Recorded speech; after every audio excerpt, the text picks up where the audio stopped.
Just ಒಂದು activity ಅಷ್ಟೇ. ಇದು ಒಂದು ಗಾಡಿ ಯಾವ ರೀತಿ ಸ್ಟಾರ್ಟ್ ಆಗ್ತೀರಾ ಅಂತ ಒಂದು ಇನ್ಸ್ಟ್ರಕ್ಷನ್ ಕೊಟ್ಟೆ. ಅದು ನಾವು ಮಾತಾಡಿಗಿರ್ಲಿಲ್ಲ. ನಿಮ್ಗೊಂದು ಲೈಫಲ್ಲಿ ಯಾವುದೋ ಒಂದು ಪ್ರಾಬ್ಲಮ್ ಆದಾಗ, ಈಗ ನೀವು ಫಾರ್ ಎಕ್ಸಾಂಪಲ್ ಪಾಠನೇ ಕೇಳ್ತಿರ್ತೀರಾ, ಟೀಚ್ ಮಾಡ್ತಾ ಇರ್ತಾರೆ ಮೇಡಮ್, ನಿಮ್ಗೆ ಯಾವುದೋ ಒಂದು ಕಾನ್ಸೆಪ್ಟ್ ಅರ್ಥ ಆಗಿರಲ್ಲ, ಇಲ್ಲ ಮನೇಲಿ ಅಪ್ಪ ಅಮ್ಮ ಏನೋ ಹೇಳ್ತಾ ಇರ್ತಾರೆ, ನಿಮಗೆ ಸರಿಯಾಗಿ ಅರ್ಥ ಆಗ್ತಿರಲ್ಲ.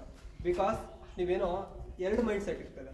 ನಾವೇನೇ ಒಂದು ವರ್ಕ್ ಮಾಡಬೇಕಾದ್ರೂ ಅಷ್ಟೇ, ಎಜುಕೇಷನ್ ಲೈಫಲ್ಲಿ ಪಾಠ ಕೇಳಬೇಕಾದ್ರೂ ಅಷ್ಟೇ, ಎಕ್ಸಾಮ್ ಬರೀಬೇಕಾದ್ರೂ ಅಷ್ಟೇ, ಜಸ್ಟ್ ಒಂದು ಕಮ್ಯುನಿಕೇಷನ್ನು ನಮ್ಮ ಲೈಫಲ್ಲಿ ತುಂಬಾ ಡ್ಯಾಮೇಜ್ ಕೊಡ್ತೀವಿ. ಇದು ಜಸ್ಟ್ ಒಂದು ಆ್ಯಕ್ಟಿವಿಟಿ ಅಷ್ಟೇ.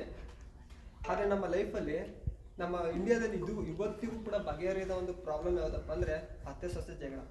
ಹೌದಾ? ಸೊ ಏನಕ್ಕಪ್ಪ ಅಂತಂದರೆ, ಆ ಅತ್ತೆ ಸೊಸೆ ಜಗಳ, ಅತ್ತೆಗೆ ನಾನು ಹೇಳ್ದಾಗೆ ಮಾಡಬೇಕು ಅವಳು ಅನ್ನುವಂತಹ ಕಾನ್ಸೆಪ್ಟ್ ಇರ್ತದೆ. ಸೊಸೆಗೆ ನಾನೇ ಕಾಲ್ ಮಾತು ಕೇಳಿ ಅನ್ನುವಂಥ ಕಾನ್ಸೆಪ್ಟ್ ಇರ್ತದೆ. ಇಬ್ಬರಲ್ಲೂ ಅಂಡರ್ಸ್ಟ್ಯಾಂಡಿಂಗ್ ಇರಲ್ಲ. ಜೊತೆಗೆ ಅತ್ತೆ ಕೆಲವೊಂದು ಟೈಮ್ ಒಳ್ಳೇದನ್ನೇ ಹೇಳ್ತಾ ಇರ್ತಾರೆ, ಬಟ್ ಸೊಸೆ ಅವ್ರ ಮೈಂಡ್ ಸೆಟ್ ಏನೇನೋ ಅವ್ರು ಏನು ಹೇಳಿದ್ರು ಕೂಡ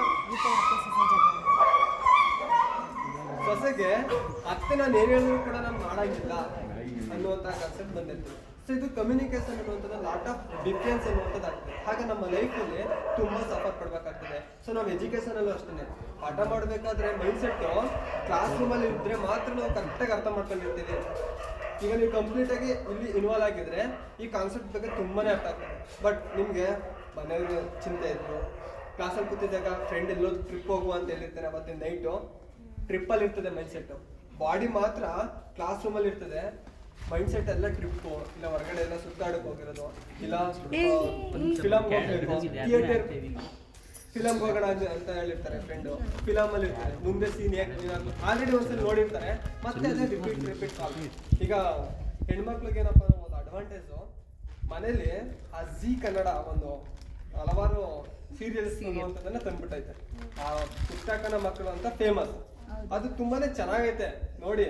ಬಟ್ ಅದ್ ನೋಡಿದ್ರೆ ನಿದ್ದೆ ಮಾಡಬೇಡಿ. ಕೆಲವರಿಗೆ ಅದ್ ನೋಡಿದ್ರೆ ಮಾತ್ರ ನಿದ್ದೆ ಬರ್ತದೆ, ಅಷ್ಟು. ಎಸ್, ಹೌದು ಮೇಡಮ್. ಬಟ್ ಅದು ಎಷ್ಟರಲ್ಲಿದೆ ಅಷ್ಟು ಆ ಥರ ನೋಡ್ಬೋದು. ಅಲ್ಲಿ ನೋಡ್ಬೇಕಾದ್ರೂ ಬುಕ್ಕಲ್ಲಿ ಬರಿತಾ ಇರೋದು, ಇಲ್ಲ ಬುಕ್ಸ್ ಇಟ್ಕೊಂಡು ಓದ್ತಾ ಇರೋದು, ಅದನ್ನ ಮಾಡಕ್ ಹೋಗ್ಬಿಡಿ. ಅದು ಮೈಂಡ್ಫುಲ್, ನಾವ್ ಹೇಳ್ತೀವಿ ಒಂದ್ ಕಡೆ ಮೈಂಡ್ಫುಲ್ ಈಟಿಂಗ್, ಮೈಂಡ್ಫುಲ್ ಏನೇ ಮಾಡಿದ್ರು ಮೈಂಡ್ಫುಲ್ ಆಗಿ ಮಾಡ್ಬೇಕು. ಊಟ ಮಾಡ್ತಾ ಇರ್ತಾರೆ, ಫೋನ್ ಯೂಸ್ ಮಾಡ್ತಾ ಇರ್ತಾರೆ, ಕೆಲವೊಂದು ಟೈಮ್ ಫೋನೇ ತಿನ್ನೋಕೆ ಹೋಗ್ತಾ ಇರ್ತಾರೆ. ನನ್ನ ಫ್ರೆಂಡ್ಗೆ ಎಷ್ಟೋ ಸಲ ಹೇಳಿರ್ತೀನಿ. ಸೊ ಈ ಥರ ನಾವು ಮೈಂಡ್ಫುಲ್ ಆಗಿ ಏನನ್ನ ಮಾಡ್ತೀವೋ ಅದನ್ನ ನಾವು ಕಮ್ಯುನಿಕೇಶನ್ ಅಂದ್ರೆ ಬರೀ ಜಸ್ಟ್ ಮಾತಾಡೋದೇ ಎಲ್ಲ ಆಗಿರ್ಬೋದು. ನಾವು ಕಮ್ಯುನಿಕೇಶನ್ ಅಂತಂದ್ರೆ ಮಾಡುವಂಥ ಕೆಲಸದ ಮೇಲೂ ಕೂಡ ಕಮ್ಯುನಿಕೇಶನ್ ಇರಬೇಕು. ತೋಟದಲ್ಲಿ ಕೆಲಸ ಮಾಡ್ತಾ ಇರ್ತೀರಾ, ಫೋನಲ್ಲಿ ಮಾತಾಡ್ಕೊಂಡು ಒಂದು ಕೈಲಿ ನೀರು ಕಟ್ತಾ ಇರ್ತಾನೆ, ಅವನಿಗೆ ಮಣ್ಣು ಯಾವುದು ಕಾಲು ಯಾವುದು ಅಂತಾನೆ ಗೊತ್ತಿರಲ್ಲ, ಕಾಲ ಮೇಲೆ ಹೊಡ್ಕೊಂಡಿರ್ತಾನೆ. ಅಲ್ಲಿ ಕಮ್ಯುನಿಕೇಶನ್ ಇಲ್ಲ ಆಗ್ತವೆ, ಗುಡ್ ಕಮ್ಯುನಿಕೇಶನ್. ಜೊತೆ ನೀವು ಮಾತಾಡೋದು ಅಷ್ಟೇನೆ. ಕೆಲವೊಬ್ರು ನಾವು ಏನೋ ಕರೆಕ್ಟಾಗಿ ಮಾತಾಡ್ತಾ ಇರ್ತಾರೆ, ಬಟ್ ಏನೋ ಯಾವುದೋ ನೆನಪಲ್ಲಿ ಏನೋ ಹೇಳೋಕ್ಕೆ ಒಂದು ಮಾತು ಹೇಳಿರ್ತಾರೆ, ಬಟ್ ಅದು ಹರ್ಟ್ ಆಗಿರ್ತದೆ ನಿಮ್ಮ ಫ್ರೆಂಡ್ ಸಿಕ್ಕಲ್ಲ.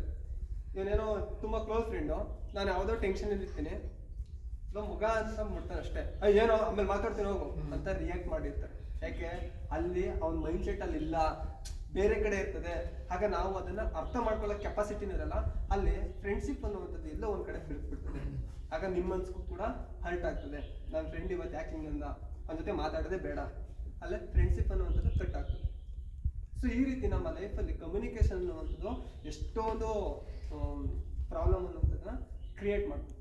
ಜಸ್ಟ್ ಒಂದು ಆಕ್ಟಿವಿಟಿ. ಇದರಿಂದ ಏನು ಮಾಡ್ಕೊಳ್ಬೇಕು ಅಂದರೆ, ಮುಂದೆ ಕಮ್ಯುನಿಕೇಶನ್ ಮಾತಾಡಬೇಕಾದ್ರೆ ಮತ್ತು ಎಲ್ಲರೂ ಕೆಲಸ ಮಾಡಬೇಕಾದ್ರೆ ನಾವು ಒಂದು ಗುಡ್ ವೇಲಿ ಮೈಂಡ್ ಸೆಟ್ಟನ್ನು ಇಟ್ಕೊಂಡು ಕೆಲಸ ಮಾಡಬೇಕಾಯ್ತದೆ. ಮೈಂಡ್ ಸೆಟ್ ಇಟ್ಕೊಂಡು ಯಾವ್ದಾದ್ರು ಒಂದು ಟಾಪಿಕ್ ಬಗ್ಗೆ, ನಿಮಗೆ ಸೆಮಿನಾರ್ ಎಲ್ಲ ಮಾಡಿಸ್ತಾರೆ ಕಾಲೇಜಲ್ಲಿ, ಹೌದಾ? ಸೆಮಿನಾರ್ ಮಾಡಿಸ್ತಾರಾ?